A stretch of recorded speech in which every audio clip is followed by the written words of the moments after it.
I'm Eugene McCarthy. I'm here on this set with Professor Robert Spaeth of St. John's. He has recently, with others, or at least one other person, produced a book on Father Virgil Michel, who was the great inspiration at St. John's. When I was there as a student in the 30s, he was a religious inspiration. He inspired people to social action, and beyond that, I suppose I could say to some extent to politics. He was a great advocate of the Great Books program of fundamental education. In other words, a kind of total person who left his imprint on St. John's, an imprint which Bob Spaeth has presented to us in a book for examination and reconsideration some almost 50 years after Virgil Michel lived and died. Bob, I thank you for having written the book. I can sit in judgment on it as one who at least knew Father Virgil and saw some of his immediate effect back at St. John's in those late 30s. Well, I think Father Virgil deserves to be remembered even now, 50 years after he died. His writings, of course, are available. Many of them are not in print. We at St. John's have brought out a couple small volumes of his essays, but it's remarkable how much his writing speaks to somebody in the 1980s, even though most of it was written in the 20s and early to middle 30s.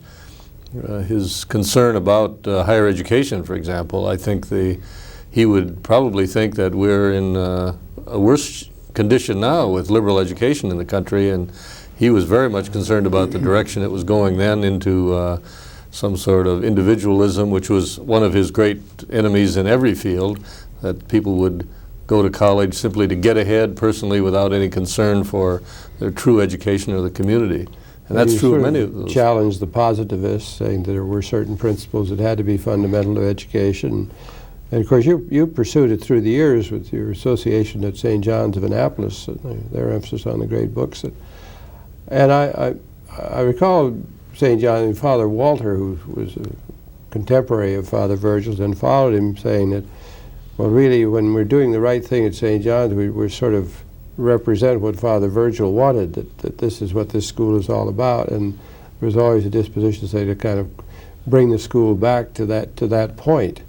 But in each case, there was, or generally almost always, reference to Father Virgil. Well, it's still the case today.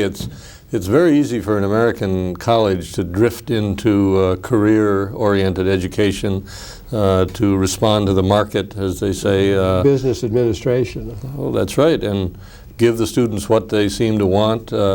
And Father Virgil is an example of saying, look, that's not what where true education is. It's curious, the cycle sort of runs about every 20 or 30 years to say, well, the best preparation for business is a liberal education, and then they drift away from it into the kind of pragmatic disciplines that seem to have taken over and need to be challenged now.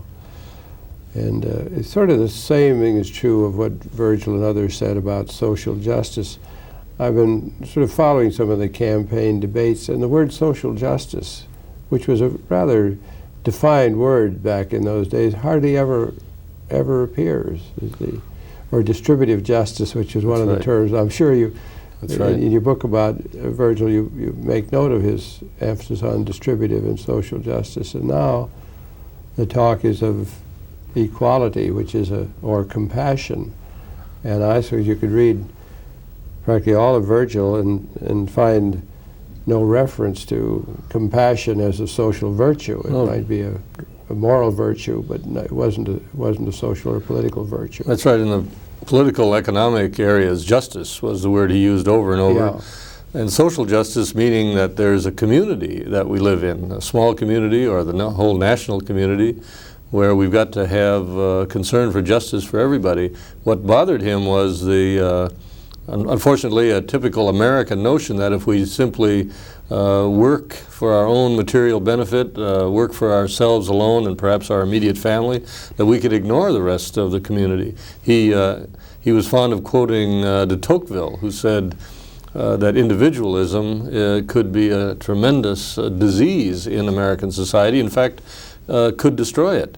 So Virgil saw individualism as leading to materialism, leading to a departure from any spiritual values. He saw that in economics and politics, and he saw it in religion. And he thought the answer to it, the return to community, could come about through religion, where a community of people in a religious parish, a worshiping community, could be not only a model of a community, but that the community spirit could emanate from that parish. And I know he didn't give as much attention to environmental problems as he did to social justice and the liturgy and religion and liberal education, but he made references to it. It was all part of this whole, and it's sort of in the Benedictine tradition. I recall in the rule of Saint Benedict, Benedict says you have to have as much respect for the tools of the monastery, in effect, as you do have for the sacred vessels of the altar, and that something of that disposition was reflected with reference to nature and natural farming and the disposition not to abuse nature and resources in any way. That's right. Well, I think he saw the very purposes of the monastery to be a certain model of community too. That is, that the monks respected, as you said, their environment, and that he certainly did not think monastic life was an escape from the world, but a kind of model where you could observe the world and judge other communities and make recommendations. I recall, I don't know who was making the distinction, but they were talking about how the vow forms of the Benedictines had changed, that the early form of St. Benedict was, it used the word conversationem, of morals, which meant a progressive change, that you worked at it, that this was the way life was. And by the time they got to the 9th or 10th century, when you were into heavy conversion, they changed it to conversion, which was like total and automatic. You'd say, well, now I'm changed. I'm totally changed because I'm a monk. Whereas the older concept was that a monk was not that different once he became a monk from what he was before, or as you said, the monastery was more a model of society rather than something, and a kind of leaven, something which was different from it. Right, and Virgil was at all times, despite his loyalty to his own monastery, fully engaged in all the great questions. He was the sort of person who, if someone said, well, something ought to be said about a certain problem or something ought to be done, he would say, well, I'll do it. He did the writing, he did the speaking, and he started organizations. I think we could even point to some kind of spin-offs, if not particularized, but in terms of impact on some of the institutions in the state. For example, things like the co-op movement.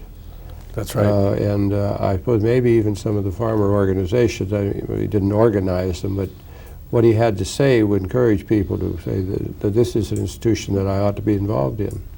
And he was very active in bringing those very people to St. John's and speaking to them directly. He was by no means an ivory tower scholar. He was a communicator of the first order, I think.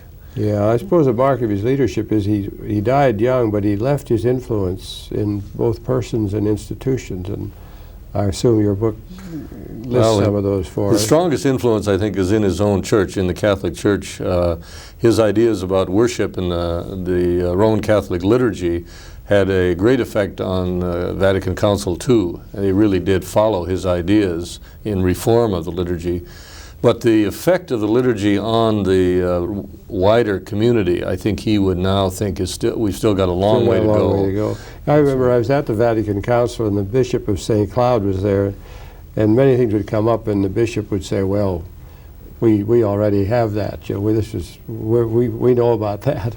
So he was sort of set himself apart from the rest of the bishops at Vatican II, saying, well, that's a good idea, but we're ahead of you on that. And, well, that's true, but in Virgil Michel's own lifetime, he had to struggle with the hierarchy and with the bishops of St. Cloud. That's exactly right. Well, it's one of the, you'd like to see the kind of revival of the memory, but not just that, but the ideas of Virgil, because we're so inclined in this country to personalize everything, and if we can, I suppose, some way, emphasize the person of Father Virgil Michel, maybe there'd be a revival of his ideas and sort of a continuation where they've persisted and a revival where they've fallen off. Yeah, that's the purpose of our book, is really to present his ideas and not Virgil himself as any sort of special leader, but the man who thought these problems through and wrote them out in a very readable way. His essays are very readable. You've done a good work, and I hope it has a significant impact.